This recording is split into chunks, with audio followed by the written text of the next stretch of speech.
Dokumentu elektroniski varat parakstīt arī tālrunī vai planšetē. Un viens no veidiem ir to darīt lietotnē e-paraksts LV. Bet tad, ja jums ir jau izveidots e-paraksts mobili. Šis parakstīšanas veids būs arī ar visvairāk ierobežojumiem, taču pieejams visur, kur vien ir internets, un no jūsu mobilās ierīces, tātad kaut vai meža vidū.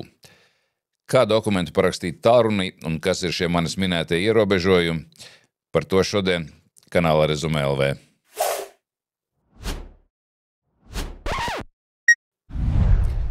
Es esmu Ints un jūs skatāties kanāla Rezumē LV, kurā stāstu par tehnoloģiju izmantošanu ikdienā.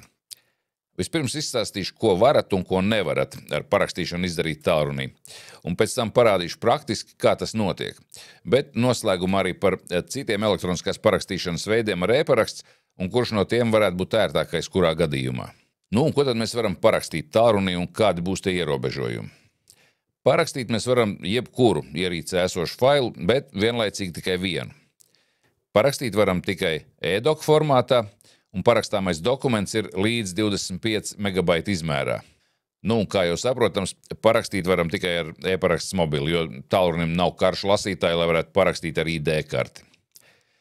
Tātad, lai tālrunī varētu dokumentu elektronisku parakstīt, jums uz tālruņa ir jābūt ne tikai lietotnei e-paraksts mobili, bet arī lietotnei e-paraksts LV.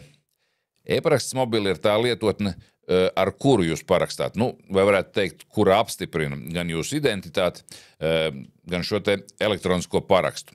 Bet e-paraksts LV būs tā, kurā jūs parakstat. Tātad e-paraksts LV būs tā programma, līdzīgi kā e-parakstītājs uz datoru, kurā jūs atvērsiet parakstāmo dokumentu, un pēc tam jau ar e-paraksts mobili varēsiet viņu parakstīt. Paskatīsimies, kā tad tas notiek. Tātad, kā jau teicu, uz tālruņa mums ir jābūt uzinstalētam un aktivizētam e-parakstam, un jābūt uzinstalētai lietotnei e-paraksts LV. Tur nekas nav cits vajadzīgs, to mēs vienkārši uzinstalējam, tātad tā būs tā programma, kurā mēs atvērsim. Atveram tātad šo te e-paraksts LV, un vairāk neko citu jau te nevaram izdarīt, kā pievienot dokumentu.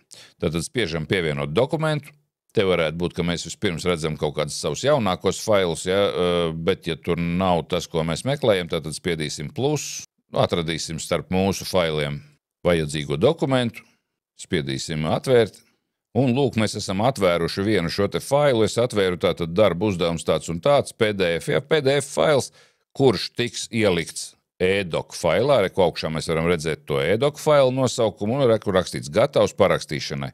Un tas, ko mēs varam izdarīt, tātad mēs varam spiest parakstīt, un kad mēs nospiežam parakstīt, mums automātiski atveras e-paraksts mobili, tātad, kur mums ir jāapstiprina, tātad es spiedīšu apstiprināt, un tagad man prasa vai ievadīt PIN kodu, vai kā manā gadījumā tātad pielikt pirkstu pie pirkstu nospiedumu lasītāja, pieliekam pirkstu pie pirkstu nospiedumu lasītāja, e-paraksts mobili apstiprināja mūsu identitāti, bet tā kā mēs gribam parakstīt šo dokumentu, tātad parakstīšana notiek ar e-paraksts mobili paroli, tātad mums tagad ir jāieraksta paroli. Kad paroli esam ierakstījuši, spiežam apstiprināt, un lūk, mums saka, tātad veiksmīgi parakstīts, lūk, šeit ir tas dokumenta nosaukums, tālāk ir rakstīts, ka šis dokuments būs 24 stundas pieejams savā profilā portālā e-paraksts LV, un šeit mēs varam koplietot vai saglabāt. Zemāk mēs redzam vēl pievienot dokumentu, bet tas ir atkārtot visu to pašu, atkal ņemt citu dokumentu un atkal parakstīt. Bet mēs šeit varam tātad koplietot vai saglabāt, spiežam koplietot vai saglabāt, saglabāt ierīcē, tātad tas būtu saglabāt mūsu mobilajā ierīcē, un koplietot, ja mēs spiedīsim. Tad mums atverās, tātad mēs varam izvēlēties ar kādu programmu, ar kādu programmu mēs viņu taisamies koplietot, vai tas ir tur WhatsApps, vai tas ir e-pasts, pēc mūsu ieskatiem. Tālāk jau kā parasti mēs dalāmies ar kādu dokumentu, tātad viņš tiek pievienots tai programmai, nosūtīts vienā vai otrā veidā. Otra lieta, ko mēs varam izdarīt ar šo te e-paraksts LV, mēs varam pievienot dokumentu, bet mēs varam pievienot dokumentu, kurš jau ir elektroniski parakstīts, tātad e-doc formātā. Izvēlēšos, teiksim, kādu, pieņemsim, man atsūtīto dokumentu, kas ir e-doc formātā, un ko es tagad redzu? Es tagad redzu tātad, ka, lūk, ir tāds un tāds dokuments, viņā iekšā ir, lūk, šāds dokuments, teiksim, Word dokuments šajā gadījumā, un es apakšā redzu tātad, kas ir parakstījis un kad ir parakstījis.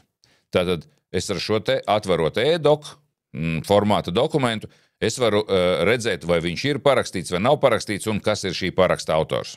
Nu, īsumā tas ir tas, ja, ko jūs ar šo mobilo lietotni e-paraksts LV varat izdarīt.